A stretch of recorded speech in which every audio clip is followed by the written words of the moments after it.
तो नमस्कार, स्वागत है आपका। आज हम बात करने वाले हैं माध्यमिक शिक्षक भर्ती चयन परीक्षा 2025 में विज्ञान विषय को लेकर जो हमारी मुहिम चल रही है।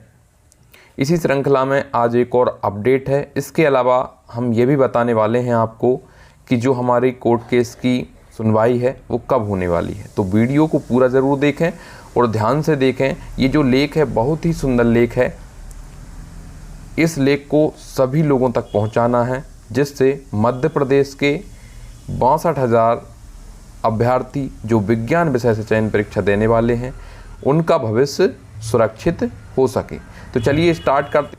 लिखा हुआ है कि सभी शिक्षक साथी माध्यमिक शिक्षक चयन परीक्षा वर्ष 2025 में विभाग द्वारा RTE एक्ट 2009 के स्पष्ट उल्लंघन और मनमानी तरीके से रूल बुक बनाकर भर्ती करने के विरुद्ध कानूनी रूप से लड़ाई लड़ने को तैयार हों, क्योंकि अब पदवृद्धि के लिए आंदोलन करने का समय नहीं है।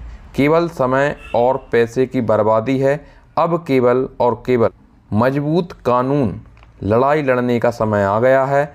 यदि हम मजबूत कानूनी लड़ाई लड़कर विभाग को परास्त नहीं किए तो विभाग हमारा भविष्य चौपट कर देगा। अपनी कानूनी लड़ाई केवल और केवल RTE एक्ट 2009 के उल्लंघन पर है, जो कि इस प्रकार है। यहाँ पर आप देख सकते हैं लिखा हुआ है कि स्पष्ट है कि 3 शिक्षक जो रहेंगे RTE एक्ट के अनुसार वो इस प्रकार से रहेंगे।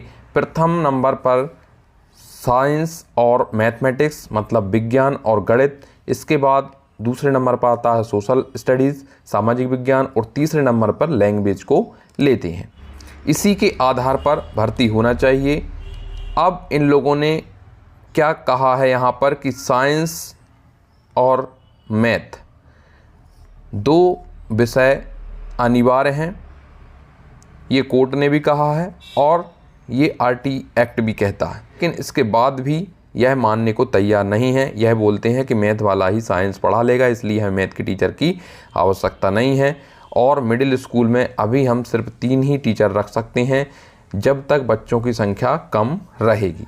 ये इस प्रकार से बोलते हैं। तो बच्चों की संख्या क्यों कम है इसके बारे में हम पहले आपको बता चुके हैं, क्योंकि शिक्षा विभाग इस प्रकार की प्रक्रिया कर रहा है जिससे शिक्षा का प्राइवेटाइजेशन हो और सरकारी नौकरियों को ख़त्म किया जा रहा है। इसके अलावा हम बात करें, इसके बावजूद भी जो विभाग है वो लगातार मनमानी कर रहा है, मनमानी तरीके से भर्ती कर रहा है। जहां एक विषय को 3500 पोस्ट दिए जा रहे हैं, वहां दूसरे विषय को 0 या 4-500 दिए जा रहे हैं। सभी लोग तैयार हों और माननीय कोर्ट या सुप्रीम कोर्ट में मजबूती वकील खड़े करें और पैरवी कराते हुए विभाग के मनमानी आदेश दिनांक 11/5/2016 के आदेश को चुनौती दें। साथ जबरन विभाग के अधिकारियों द्वारा हम लोगों के भविष्य के खिलाफ खिलवाड़ करने वाले अधिकारियों पर भी जुर्माना लगवाएं। ये बिल्कुल सही बात है। जिन लोगों को अभी तक यह नहीं पता कि कोर्ट केस लग चुका है, उन साथियों को अवगत करा देना चाहते हैं कि प्यारे साथियों 11/2/2025 को हमारा कोर्ट केस लग चुका है। इससे पहले 2019 में भी कोर्ट केस लगा था। कोरोना के चलते उसकी सुनवाई थोड़ी लेट हुई, लेकिन वह केस भी डबल बेंच में पहुंच चुका है। और यह जो हमारा केस है यह भी हो सकता है कि उसमें मर्ज होके और भी मजबूती के साथ उठ सके। लेकिन इसके बाद भी अगर हमारी मांग मजबूती के साथ नहीं उठी तो प्यारे साथियों हम सुप्रीम कोर्ट भी जाएंगे।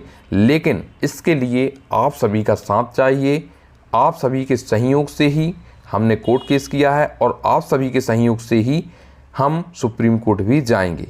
तो प्यारे साथियों, जैसा कि मैंने आपको बताया था कि यह चैनल केवल साइंस प्रोटेस्ट के लिए बनाया गया है, इसका नाम भी इसलिए रखा गया है। और आप सभी जितने भी विज्ञान के अभ्यर्थी हैं,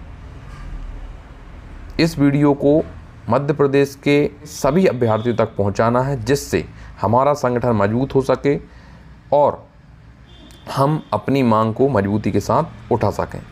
यहाँ पर लिखा हुआ है साथ ही साथ जबरन विभाग द्वारा, बिल्कुल जो अधिकारी मनमानी कर रहे हैं। जैसा कि आपको पता है कि 28 जनवरी को हम DPI पहुँचे थे और DPI जो मैडम हैं उन्होंने किस प्रकार से हमको जवाब दिया, इससे पहले वाली वीडियो में मैंने पूरा डाल दिया है। एक बार और बता देता हूँ, उन्होंने कहा है साफ साफ कि हमें विज्ञान विषय वालों की ज़रूरत नहीं है, हम गणित वाले से ही विज्ञान पढ़वा लेंगे। ये उनका स्टेटमेंट है। तो प्यारे साथियों, आप सभी को सहयोग करने की ज़रूरत है, आप सभी को संगठित होने की ज़रूरत है, तब कहीं जाके हमारी ये जो मांग है वह पूरी होगी। नहीं तो आप देख रहे हैं कि आज 0 पद हैं और विज्ञान विषय को पूरी तरीके से ख़त्म कर दिया है इन्होंने। और अगर आज हमने आवाज़ नहीं उठाई तो कल ये विज्ञान विषय को जड़ से समाप्त कर देंगे और विज्ञान का नामो निशान ही मिटा देंगे। इसके अलावा सबसे महत्वपूर्ण अगर हम बात करें तो यहाँ पर है कि सभी साथी इस कार्य के लिए जल्द से जल्द तैयारी करें और जिससे हम सभी के साथ न्याय हो सके। तो बिल्कुल साथियों, तैयारी पूरी है, लेकिन आप सभी के सहयोग की ज़रूरत है। कुछ लोग यह सोचते हैं, अलग अलग ग्रुपों में बना के अलग अलग मीटिंग करते हैं, तो इन सभी लोगों से भी कहना चाहेंगे कि आप एक मंच पे आकर एक साथ सहयोग करें, जिससे हमारा संगठन मजबूत हो और हमारी जो मांग है मजबूती के साथ उठ सके और हम सरकार से विज्ञान की लड़ाई लड़ सकें। क्योंकि हमने देखा है कि चाहे धरातल की बात हो, चाहे कोर्ट केस की बात हो, बहुत कम अभ्यर्थी भाग लेते हैं। मध्य प्रदेश के 62,000 अभ्यर्थियों में से अभी तक हम बात करें तो सिर्फ 100-200 लोगों ने ही इस मुहिम में भाग लिया है, जबकि ऐसा नहीं है। सभी को अपना भविष्य सुरक्षित करना है, अपना कैरियर बनाना है। इसके लिए आप सभी का सहयोग बहुत ज़रूरी है। विज्ञान विषय को जीवित रखना चाहते हैं तो इस वीडियो को मध्य प्रदेश के सभी अभ्यर्थियों तक पहुंचाएं। आने वाले 1-2 दिन में हमें डेट मिल जाएगी और जल्द से जल्द हमारी सुनवाई मजबूती के साथ होगी और हम लगातार इस मुहिम को चला रहे हैं। अगर आपको सही लगता है तो आप लाइक शेयर ज़रूर करें, जिससे हमको मोटिवेशन मिले कि हम जो कार्य कर रहे हैं वह बिल्कुल सही कर रहे हैं। तो चलिए साथियों, फिर मिलेंगे लेटेस्ट अपडेट के साथ। तब तक के लिए नमस्कार। जय हिंद, जय भारत।